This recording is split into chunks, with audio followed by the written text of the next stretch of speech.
Bueno, pues hoy tenemos la suerte y el privilegio de contar aquí con dos grandes profesionales que nos van a compartir su experiencia.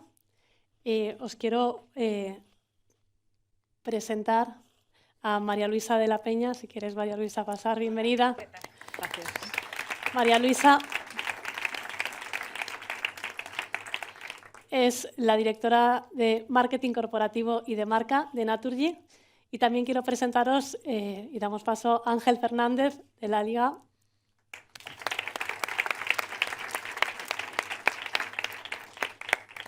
Ángel es director global de marca y de estrategia de la Liga. Bienvenidos y muchas gracias por estar aquí. Bueno, pues estábamos hablando antes que realmente sois dos marcas muy diferentes, pero sin embargo tenéis algunos puntos en común. Porque, bueno, aparte de estar entre las 30 marcas más valiosas, realmente habéis pasado por un proceso de, en tu caso, de rebranding, de cambio de branding, y en tu caso, Ángel, en un cambio de identidad visual importante de vuestra marca. Si quieres, María Luisa, empezamos contigo. Sois una marca que tenéis una trayectoria tremenda. De hecho, hace poco habéis cumplido 180 años. Sí, efectivamente. El año pasado ya, en 2023, cumplimos 180 años de historia desde que en 1843 iluminábamos en Barcelona las farolas de gas, ¿no? Y también cumplimos el año pasado 5 años desde que en junio de 2018 lanzamos la marca Naturgy al mercado y pasamos eso, de gas natural fenosa a Naturgy. ¿Qué os llevó a hacer ese cambio, María Luisa? Bueno, teníamos una marca que más que una marca era la fusión de dos marcas. Tenía el gas natural integrado en el nombre y en pleno momento de transición energética éramos mucho más que gas, por lo tanto ya nos impedía alcanzar los objetivos de negocio. Era una marca que no era sencilla, que no era moderna y estaban entrando también en España nuevas comercializadoras con una propuesta de valor muy disruptiva, muy moderna y nos estábamos quedando atrás. Y luego no era una marca global y eso nos impedía competir también a nivel internacional, ¿no? Y a esto se sumó la entrada del presidente en febrero de 2018, que quería transformar la compañía y al final quiso utilizar la marca como una palanca para visibilizar esa transformación, para dar a conocer ese nuevo plan estratégico y luego a nivel interno para generar alineamiento e ilusión entre los empleados. Has hablado de transformación y curiosamente también habéis cambiado mucho vuestra comunicación. O sea, habéis cambiado vuestra comunicación, utilizáis unas ilustraciones muy características. ¿De dónde surgió esta idea? Es cierto, a principios de 2019, más o menos cuando la marca tenía alrededor de 6 meses, estábamos pensando, habíamos dicho a todo el mundo que gas natural fenosa era Naturgy, pero teníamos que definir lo que era Naturgy, ¿no? Entonces, esta idea surge de la estrategia de marca, de la plataforma de marca, del ADN de la nueva compañía. Y al final se ha convertido en una piedra angular de nuestra identidad visual. Es clave, es una herramienta, la verdad, que es súper diferencial, fácilmente reconocible. De hecho, tiene un 96% de asociación por parte del público general a nuestra marca. Es una herramienta que es versátil, es flexible y que nos permite generar contenido en diferentes plataformas, en diferentes formatos. Y luego que es un código, me acuerdo cuando lo estábamos diseñando, que nos decían, no, pero es que con esto no voy a ser capaz, nos decían desde negocio, con esto no voy a ser capaz de generar una conexión emocional con mis clientes, ¿no? Y decían, los dibujitos tienen que sonreír, ¿no? Cuando los estábamos dibujando. Y creo que precisamente hace eso, ¿no? Nos ayuda a generar confianza, a generar cercanía y esa conexión emocional que buscábamos a nivel estratégico. Y luego, como en la vida no solo es clave lo que haces, sino también cómo lo haces, ¿no? Dicen que el éxito de los proyectos depende más de la implantación que de que la idea igual sea brillante. Yo creo que ha sido clave la consistencia y la coherencia, ¿no? Que lo hemos implantado pues desde en webs, en la comunicación, en grandes medios, en nuestros informes anuales, en todos los elementos y a nivel global, ¿no? Y eso es lo que nos ha empujado pues, al final nuestra notoriedad, invirtiendo quizás no tantos recursos en la generación de contenido como lo han hecho nuestros competidores. Sí, la consistencia y coherencia es algo que siempre decimos, ¿no? La gente va cambiando, pero al final da un buen retorno. Bueno, Ángel, felicidades por los resultados. Es una marca líder, fuerte y sobre todo muy, muy diferente a todas las marcas del ranking que tenemos. Tenéis una marca consolidada, tenéis experiencia en consolidar este tipo de marca y recientemente os habéis enfrentado a un cambio de identidad visual, ¿no? Me gustaría que nos contaras un poco el porqué de este cambio de identidad visual y cuáles han sido los retos, ¿no?, que habéis tenido que superar en este cambio. Bueno, ha sido una revolución, ¿no? En el fondo es como, bueno, puedes cambiar, pero al final hemos ido a por todas, ¿no? Y es que, de alguna manera, la Liga lleva 10 años creciendo mucho, ¿no? Y lo que se entendía quizás por lo que era la Liga, yo creo que si pregunto en la sala qué es la Liga y qué es lo que hace, pues probablemente no todo el mundo sepa responder. No hablamos antes de las diferencias entre la Federación y la Liga, pero en cualquier caso trascendemos, digamos, en los últimos 10 años de lo que es la organización de la primera y de la segunda división, ¿no? Hemos sido capaces de ir creando un espacio entre los clubes sobre el cual hemos ido creando competiciones, ¿no? Competiciones primera, segunda división, pero también competiciones de eSports, competiciones como la Genuine o Promises, que bueno, pues es la competición de menores de 12 años, nuestro apoyo al fútbol femenino, ¿no? Hemos ido construyendo cada vez más competiciones y alrededor de las competiciones hemos ido creando cada vez más experiencias. Tenemos restaurantes, museos, centros de alto rendimiento con la NBA, bueno, en fin, cada día en la oficina levantas una alfombra, ¿no?, y te encuentras un nuevo proyecto.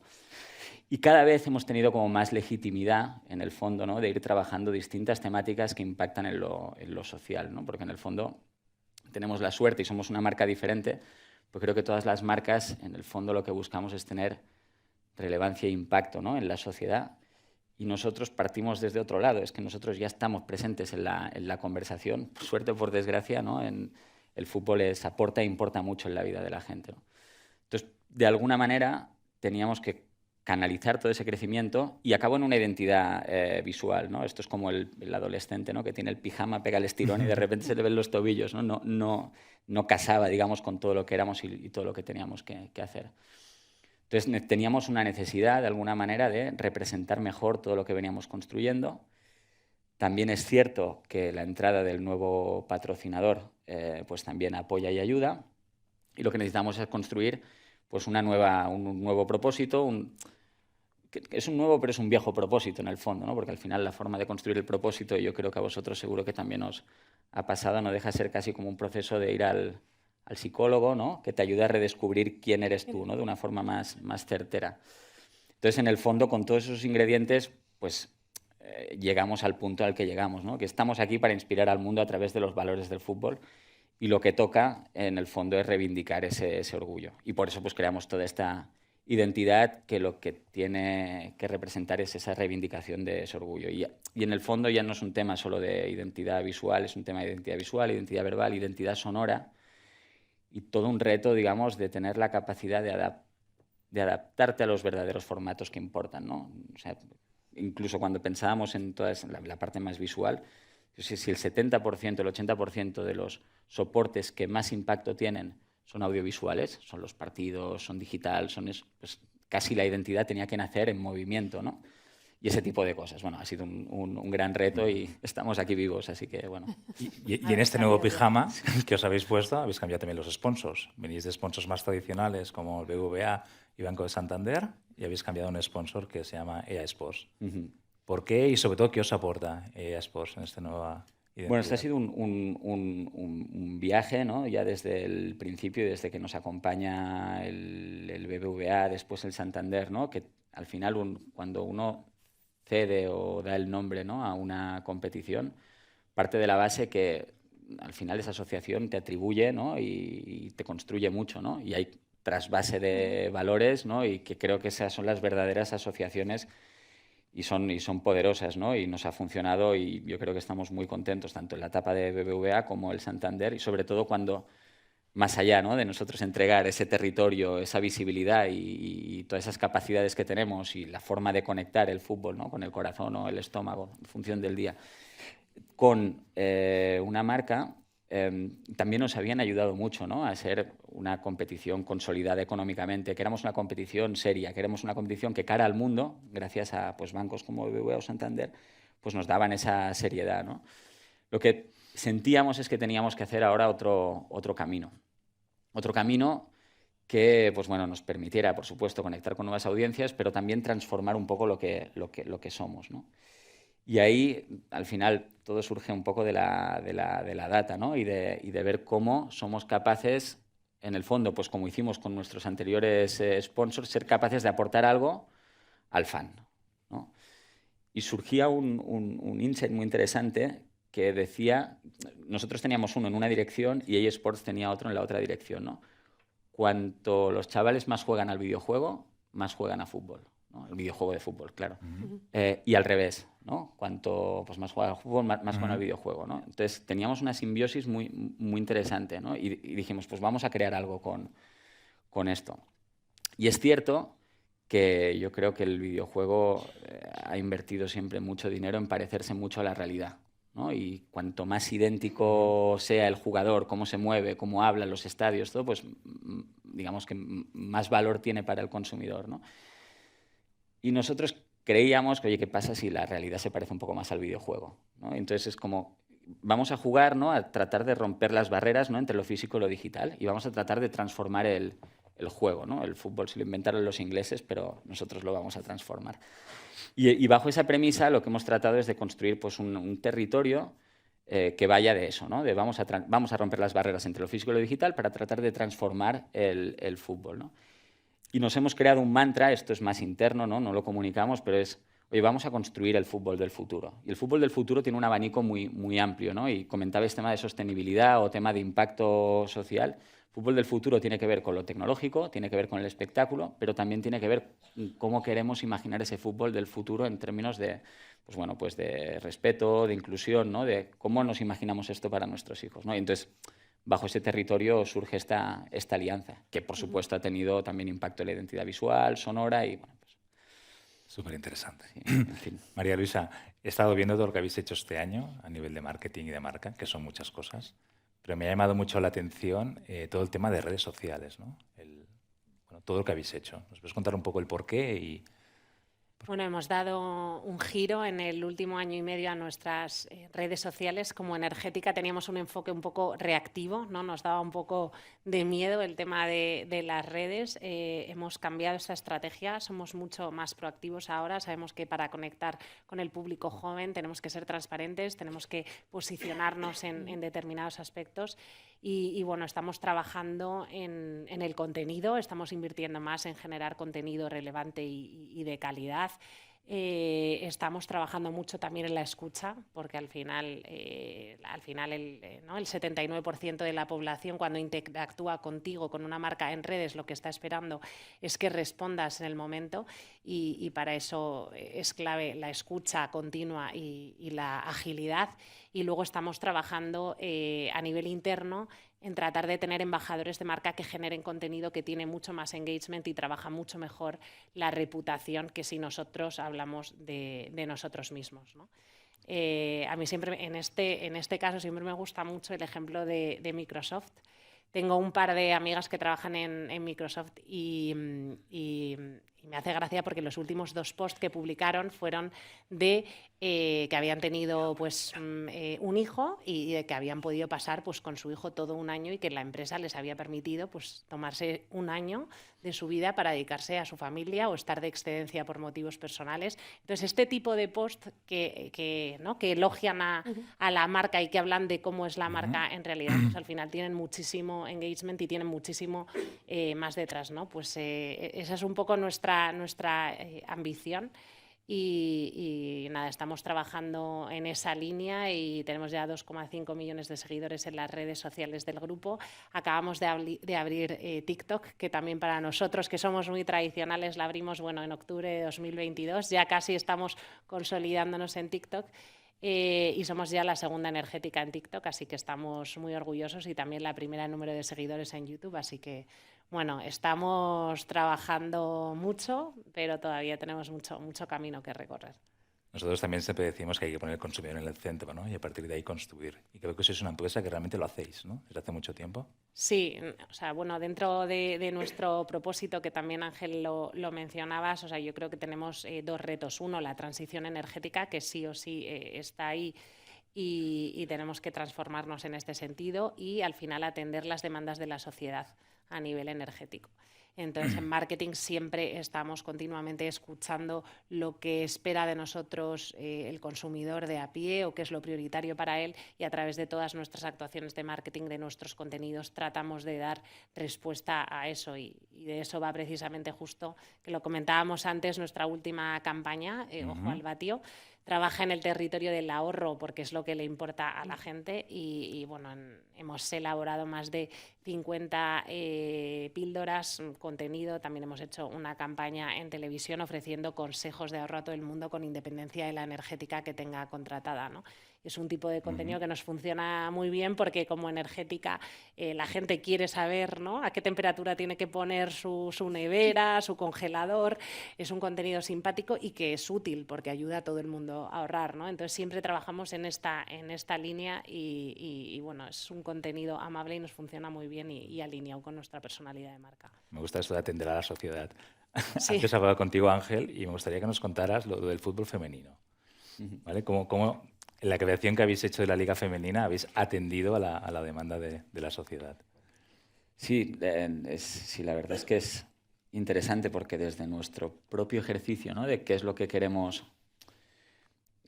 O sea, al final tenemos una capacidad de impacto muy grande y hemos hecho más un trabajo más de significado, ¿no?, de qué queremos significar para esa gente. Y el fútbol masculino quizás nace desde bueno, pues desde el creyente que llamamos, ¿no?, del fútbol, el que es seguidor seguidor acérrimo a un club y cómo lo vive y cómo eso lo vas trasladando hacia las distintas capas, ¿no?, de la sociedad. El que le gusta, pues, el fútbol más ocasionalmente o de forma más social, o al que no le gusta, pero simplemente ve esas historias, pues, más de inspiración, ¿no?, hacia afuera, ¿no? Y el fútbol femenino es curioso porque nace desde el otro lado, ¿no? Nace desde casi una necesidad social y una reivindicación social, y cómo poco a poco, ¿no?, tiene que ir calando en el seguidor de verdad, ir construyendo seguidores de verdad. Entonces, desde el fútbol masculino y femenino son caminos opuestos para completar un mismo ecosistema. Si bien nosotros queremos de alguna manera contar esas historias, ¿no?, de esos grandes equipos, ¿no?, y cómo eso, pues, al final llega a la sociedad, el fútbol femenino parte desde otro lado completamente distinto, ¿no? Y es cómo conseguimos que, pues, las niñas puedan tener su espacio en un recreo, tan tonto como eso, ¿no? Y cómo lo vamos construyendo, pues ahora con toda esta eclosión, el Mundial, los grandes equipos que tenemos femeninos, ¿no? Y cómo tenemos que construir esa simbiosis, ¿no? Y eso al final, en el fondo, también se ve en los estadios. No sé si habéis ido a un partido de fútbol masculino y uno de fútbol femenino. Cómo se vive, el nivel de respeto, el nivel de normalización, ¿no?, el nivel de enfoque, ¿no?, de la predisposición del consumidor del fútbol femenino en un estadio o incluso en casa. Yo tengo un hijo y una hija y, de alguna manera, cuando mis hijos están viendo fútbol femenino siento que lo estoy haciendo mejor, ¿no? Entonces, hay una parte, ¿no?, de cómo tenemos que inspirarnos, ¿no?, los unos a los otros, ¿no? Y creo que eso es positivo y creo que es lo que la gente también demanda, esa verdad. Está muy bien, me gusta esto, que el fútbol femenino funciona al revés, es interesante. Y en los jóvenes, para atraer al target joven, a nivel de comunicación, ¿qué estáis haciendo ahora en la Liga? El enfoque tiene su análisis, ¿no? Muchas veces decimos, ¿no?, las marcas, ¿no?, es para público joven, ¿no?, y tenemos que irnos hacia público joven. Nosotros consideramos que somos una marca multi-target, somos multi-engagement, ¿no?, para el que le gusta y el que no le gusta, y multiculturales. Entonces, nosotros lo que tratamos de hacer de alguna manera son dos cosas, ¿no? Una primera cosa que tiene que ver más con cómo arrastramos, ¿no? Al final somos 3 generaciones alrededor de algo, ¿no? Todos hemos ido con nuestros abuelos o con nuestros padres o con nuestros hijos, ¿no?, alrededor de algo, ¿no? Cómo somos capaces de ir arrastrando y trasladando eso. Y por otro lado, la forma de acceder también a esas audiencias, y yo creo que vale para la Liga, pero vale para cualquier marca, ¿no?, es desde conectar con verdades, ¿no? Verdades, creo que ya la sociedad, pues, demanda esas conexiones que sean reales, ¿no? Entonces, tenemos que trabajar eso de una manera, ¿no?, que sea y signifique algo para ellos, ¿no?, sobre todo desde el ámbito de la responsabilidad. Y luego también lo que tiene que ver con producto, ¿no? Cuando hablaba, ¿no?, de levantas un día una alfombra y te sale un proyecto en la Liga, está muy bien, pero al final lo que tenemos que generar son cuantos más puntos de contacto, mejor, ¿no? El tema de conectar con los videojuegos es evidente y además es súper orgánico. pero la venta de cromos está en récords históricos, ¿no? Entonces, bueno, simplemente necesitamos puntos de contacto, ¿no? Los chavales ya no ven un partido de 90 minutos, estupendo. Pero cuando juegan a la Play, escogen a 2 equipos de la liga. Cuando coleccionan cromos de la liga. Cuando se meten en TikTok, ven resúmenes de la liga. Es ir generando, digamos, puntos de contacto lo más transmedia posibles, ¿no? Y un poco en eso es en lo que estamos enfocados. Mensaje y transversalidad en términos de canal. Muy bien. Me gustaría haceros un par de preguntas relacionadas con lo que nos han contado Silvia, Naroa y Ricardo. La primera es, ya hemos visto que las marcas españolas realmente han crecido, es positivo, pero todavía no estamos al nivel ni de Alemania ni de Francia. ¿Qué creéis que deberían hacer, ¿no?, las marcas españolas para realmente crear más valor y aumentar su valor al final? ¿Ser más fuertes? Bueno, yo creo que ahí hay un tema financiero, ¿no?, y un tema de contribución de marca, ¿no?, que son los dos componentes que nos explicabas.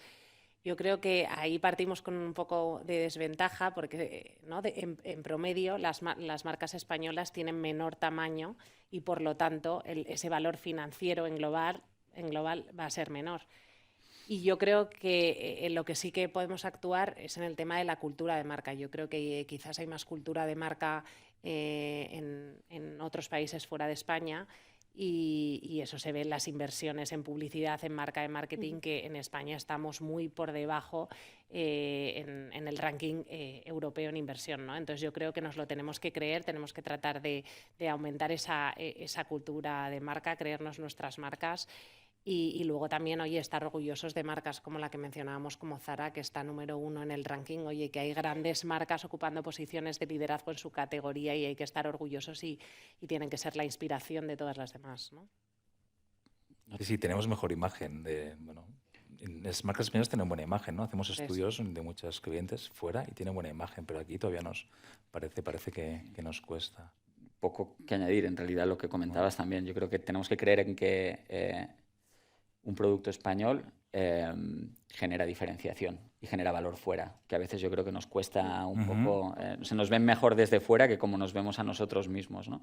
Creo que toca reivindicar ese orgullo de marca española. En nuestro caso, al final, oye, somos un producto español, producido en España, que se ve en todo el mundo, que habla de comunidades, que habla de ciudades, que habla de aficiones y yo creo que en general nos lo tenemos que creer todo, como por ejemplo en la música sí que ha conseguido, como comentábamos antes, ¿no? Al final ya no es raro, ¿no?, que, oye, pues Rosalía, Zetanga, o sea, desde lo que somos, desde nuestras raíces hacia afuera, yo creo que hay cierto complejo también que si nos lo quitáramos, de alguna manera también ayudaría y contribuiría. Sí, es lo que decía antes Ricardo, ¿no?, que hay que ser valientes y seguir avanzando. Pues se nos quedan muchas preguntas en el tintero, pero el reloj corre y tenemos que cortar aquí ya y dejarlo. Muchísimas gracias por estar con nosotros. Nos ha encantado que hayáis podido compartir este momento y vuestras experiencias. Gracias. Gracias.